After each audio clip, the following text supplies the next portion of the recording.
My father shared four secrets to academic success in life: get a good night's sleep, have a good breakfast, sit in the front row, and never miss a class. I added few more secrets in the working life, and one of the secret is making list. I have list for everything. My to-do list start from short-term goal, long-term goal, places to visit, places to be, books to read, articles to read, and New Year resolution. And this fun of making list does not really limit to only list, but also to listicles, reading listicles.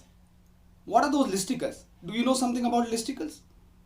The articles which have list in those. Something like 7 things you missed last week, 21 things you could not do last month. But now I am thinking of writing a book at the end of this COVID year, that 100 things which we could not do last year. While everyone prepare their bed at my home and wrap up their day, I sleep with a bunch of yellow notepad. I write something, some next project to be done, some follow-up to be done, something need to be accomplished on those yellow notepad, and then I switch off the light and then go to the bed.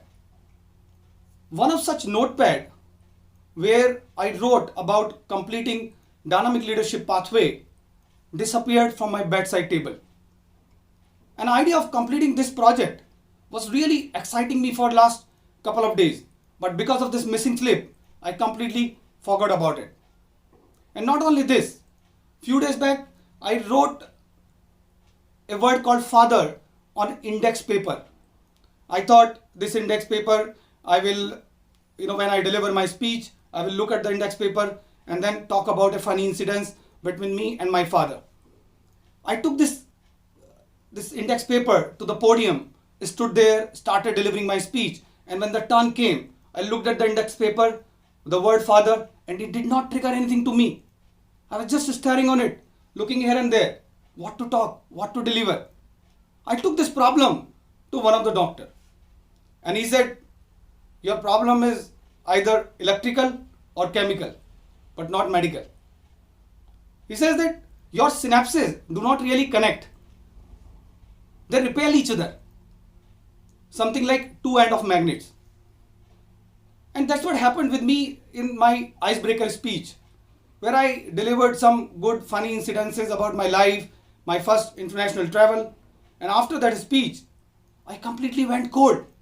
What to do next? What to prepare? What to write? What to deliver? And in the hunt of getting good speech material, I started looking at some books, some magazines, some articles, some blogs, Google, Amazon Prime, YouTube, Netflix, all of this. And yes, I got some clues, I got some tips, I had some recipes and secret sauces to deliver some wonderful speeches. And one of such secret sauce was delivering research-based speeches. And that's what I started doing. You might have seen in one of my earlier speech called World Without Waste, where I picked up an idea from a documentary, built some narrative on the top of it, and delivered a wonderful speech. And when I was working on these research-based speeches, I came across some of the interesting topics. Something like plants watered with microwave water died. And then I thought that this microwave water might be boiling.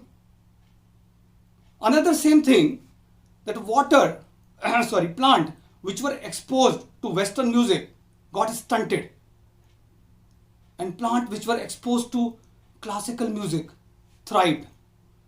Then I thought, maybe all plant like classical music, but some really ignored this life-threatening warning and they still opted for Western music. When I returned from Denmark, then I realized that this research-based speech could do wonder there, but not in India.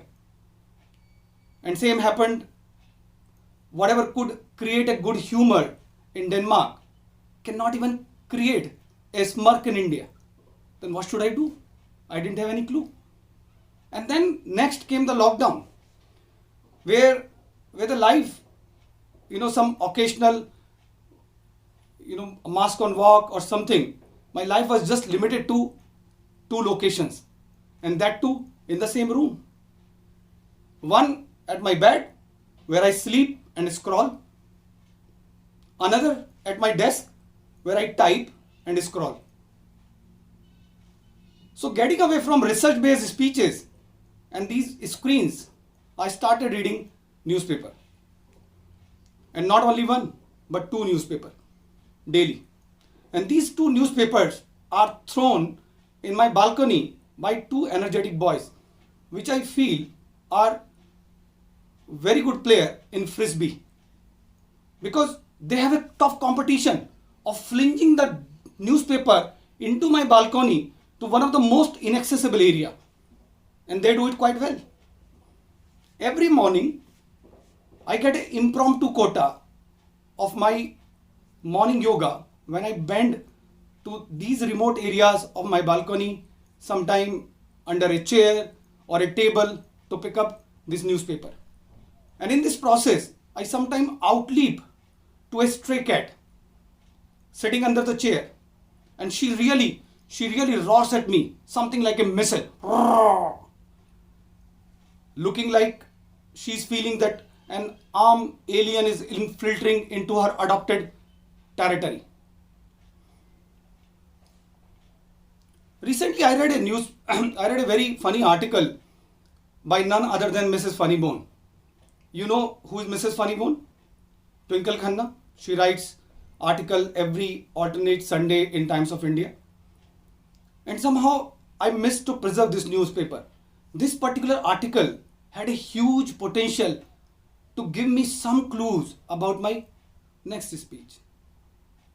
But I realized that I'm missing this newspaper.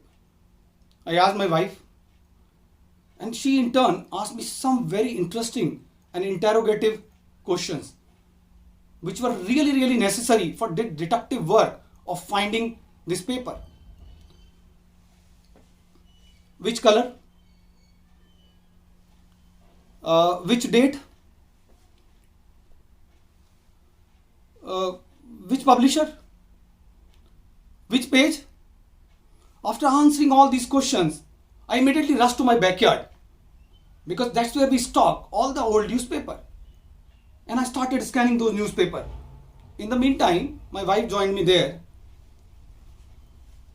Not found yet? You may not get it.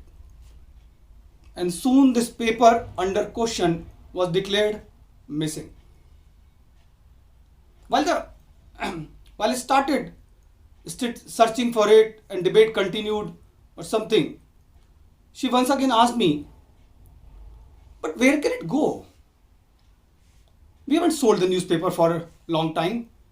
You might have taken this newspaper for soaking the oil from fried poppadom, don't you? No. I mean, that is not possible. You know that I have very special rolls for soaking those extra oil from the poppadom, but not use this newspaper.